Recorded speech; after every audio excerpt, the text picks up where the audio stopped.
दोस्तों, नई हुकूमत को कप्तान ने नई मुश्किल में डाल दिया। पेशावर, कराची और लाहौर फतह करने के बाद कप्तान ने शहर इक़्तिदार पर अपना कब्जा जमाने की तैयारियां शुरू कर दी। कप्तान के अहम तरीन साथी ने भी जारहाना पॉलिसी अपनाने का इंदिया दे दिया।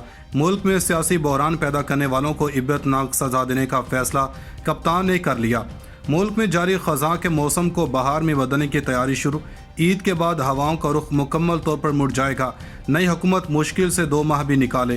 कप्तान के अहम खिलाड़ी ने अंदर की खबर लीक कर दी। मुल्क के पाकिस्तान पर छाए अंधेरे के बादल भी जल्द छटने का वक्त आ गया। पेट्रोलियम प्राइसेस बढ़ाने की बातें करने वालों को शेख रशीद ने दिन में तारे और रात में सूरज नजर आना शुरू कर दिया। कप्तान ने खामोशी से हारी हुई बाजी जीत ली। कप्तान ने मुफाहमत के बादशाह को पीछे छोड़ते हुए अहम तरीन कामयाबी समेट ली। दोस्तों, वीडियो में आगे जाकर आपको बताएंगे कि कप्तान ने कैसे खामोशी से अपनी मुखालिफ सिमत में चलने वाली हवाओं का रुख बदलते हुए अब कामयाबी को यकीनी बना लिया है। वो हुकूमत जो खुद को मजलूमों की हुकूमत समझती थी, वो कैसे आम आवाम को अपने पैरों तले रोंदने जा रही है।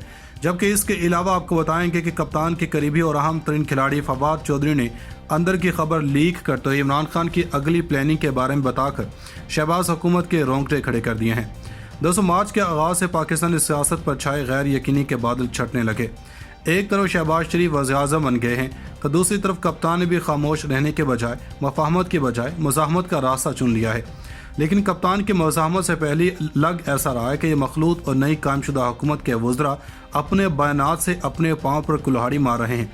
तो आपको कप्तान की सारी हिकमत अमली के बारे में बताने से पहले बता दूं कि वज़ीर ख़ज़ाना मिफ्ता इस्माइल बैनुल-अक़वामी मालियाती फ़ंड्स के साथ मुआहदे पर बातचीत करने के बाद पीर को पाकिस्तान वापस आ गए, जहां इन्होंने पेट्रोलियम मसनूआत 21 रुपये फ़ी लीटर महंगी होने का इंदिया दिया है। डॉन अखबार की रिपोर्ट के मुताबिक बातचीत के बाद जारी होने वाली IMF के बयान से जाहिर होता है कि यह मुआहदा हुकूमत को ऐसी सहूलियत से लेस नहीं करता जो इन्हें इन मुश्किल हालात से निकलने में मदद फराहम कर सके, जिन्हें इमरान इस्माइल ने PTI हुकूमत की तरफ से बिछाई गई बारूदी सुरंगें करार दिया। लिहाजा अवाम को ईंधन की सब्सिडी वापस लेने के नताइज का सामना करना पड़ेगा। IMF ने कहा कि हमने तोसी फंड सहूलत प्रोग्राम के तहत पाकिस्तान के इक्तसादी पेशरफ्त और पॉलिसियों पर वज़ीर ख़ज़ाना के साथ बहुत नतीजा खेज़ मुलाकातें की।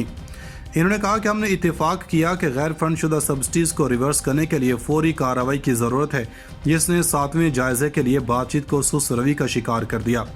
मिफ्ता इस्माइल ने एक ट्वीट में IMF को जवाब देते हुए कहा कि फ़ंड की इंतज़ामिया और अमले का पाकिस्तान के लिए माली तौर पर ज़िम्मेदार इक़्तिसादी तरक्की के हिकमत अमली को बहाल करने में ताउन पर शुक्रगुजार हैं। 2019 में IMF ने पाकिस्तान के लिए $6 अरब कर्ज की मंजूरी दी थी, लेकिन IMF की जानब से मुकर्रर करदा इस्लाहात की रफ्तार से मुतालिक खदशात ने अदायगियों में ताख़ीर की है। हालांकि इस रकम का निस्फ अदा किया जा चुका है। IMF ने प्रोग्राम का छठा जायज़ा फरवरी में मुकम्मल किया, जिसकी वजह से पाकिस्तान को $1 अरब की इमदाद दी गई। पाकिस्तान ने IMF से अपने बेल आउट पैकेज को बकिया $3 अरब से बढ़ाकर $5 अरब करने की दरख्वास्त की है।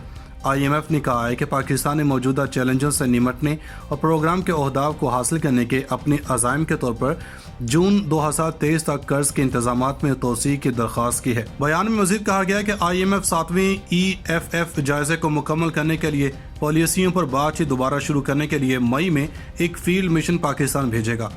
इतवार की सपहर वज़ीर ख़ज़ाना ने वाशिंगटन में सहाफ़ियों को बताया कि पाकिस्तान की तजवीज़ पर तकनीकी सतह पर बातचीत मंगल से शुरू होगी। मिफ्ता इस्माइल ने हुकूमत को मौसम गर्मा में दरपेश 2 बड़े मसाइल की तरफ भी इशारा किया, जिनमें ईंधन की कीमतों में इजाफा और पावर प्लांट्स को चलाने के लिए दरकार ईंधन खरीदने में नाकामी के नतीजे में होने वाली खौफनाक लोड शेडिंग शामिल है। जब एक सहाफ़ी ने सवाल किया कि लोगों को इस मौसम गर्मा में 6 से 12 घंटे तवील लोड शेडिंग का सामना करना पड़ सकता है, तो मिफ्ता इस्माइल ने सिर्फ इतना कहा कि हुकूमत इससे बचने की पूरी कोशिश कर रही है। इन्होंने ये इंदिया दिया कि पेट्रोल पर 21 रुपये फ़ी लीटर सब्सिडी वापस लेने के साथ साथ हुकूमत पेट्रोलियम मसनूआत की कीमतों में मज़ीद इजाफा भी कर सकती है। अगले इंतखाबात 1 साल बाद होने वाले हैं। हुक्मरान जमात को लोड शेडिंग और महंगाई के बाद वोट मांगने के नाखुशगवार काम का सामना करना पड़ेगा। पाकिस्तानी मुआशरत पर एक गुफ्तगू पर प्रिंसटन के एक मारूफ माहिर इक़्तिसादियात आतिफ मियाँ ने नई हुकूमत को दरपेश कुछ मसाइल पर रोशनी डाली। इसमें सर फहरिस्त 18 से 20 अरब डॉलर का करंट अकाउंट खसारा है, जिसका सामना पाकिस्तान को जून में माली साल के अख्ताम तक करना पड़ेगा। आतिफ मियाँ ने दलील दी कि इस तरह के बड़े खसारे तेज़ी से कदर में कमी का बायस बनते हैं, क्योंकि वो दरामदात को ज़्यादा महंगी बनाते हैं और अफरात ज़र में इजाफा करते हैं। انہوں نے کہا کہ خسارہ اسٹیٹ بینک کو مقامی سطح پر شرح سود بڑھانے پر بھی مجبور کرتا ہے، جس کی وجہ سے ملک کی معیشت سکڑ جاتی ہے۔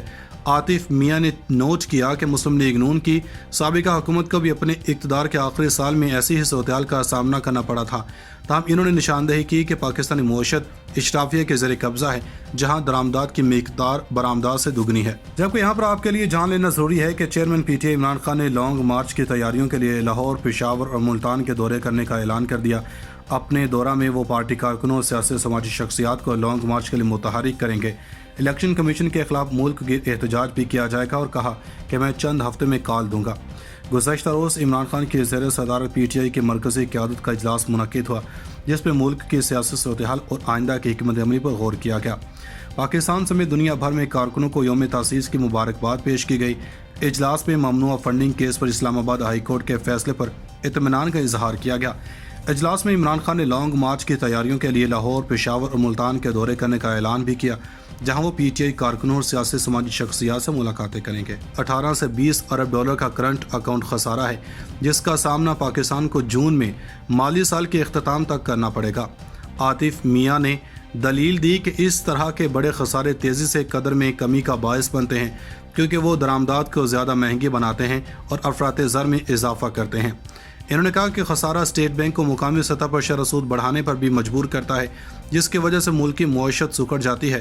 عاطف میاں نے نوٹ کیا کہ مسلم لیگ نون کی سابقہ حکومت کو بھی اپنے اقتدار کے آخری سال میں ایسی ہی صورتحال کا سامنا کرنا پڑا تھا، تاہم انہوں نے نشاندہی کی کہ پاکستانی معیشت اشرافیہ کے زیر قبضہ ہے، جہاں درآمدات کی مقدار برآمدات سے دگنی ہے۔ جبکہ یہاں پر آپ کے لیے جان لینا ضروری ہے کہ chairman P T I Imran Khan نے لانگ مارچ کی تیاریوں کے لیے لاہور، پشاور اور ملتان کے دورے کرنے کا اعلان کر دیا۔ اپنے دورہ میں وہ پارٹی کارکنوں اور سیاسی سماجی شخصیات کو لانگ مارچ کے لیے متحرک کریں گے۔ الیکشن کمیشن کے خلاف ملک گیر احتجاج بھی کیا جائے گا اور کہا کہ میں چند ہفتے میں کال دوں گا۔ گزشتہ روز عمران خان کی زیر صدارت پی ٹی آئی کی مرکزی قیادت کا اجلاس منعقد ہوا، جس میں ملک کی سیاسی صورتحال اور آئندہ کی حکمت عملی پر غور کیا گیا۔ پاکستان سمیت دنیا بھر میں کارکنوں کو یوم تاسیس کی مبارکباد پیش کی گئی۔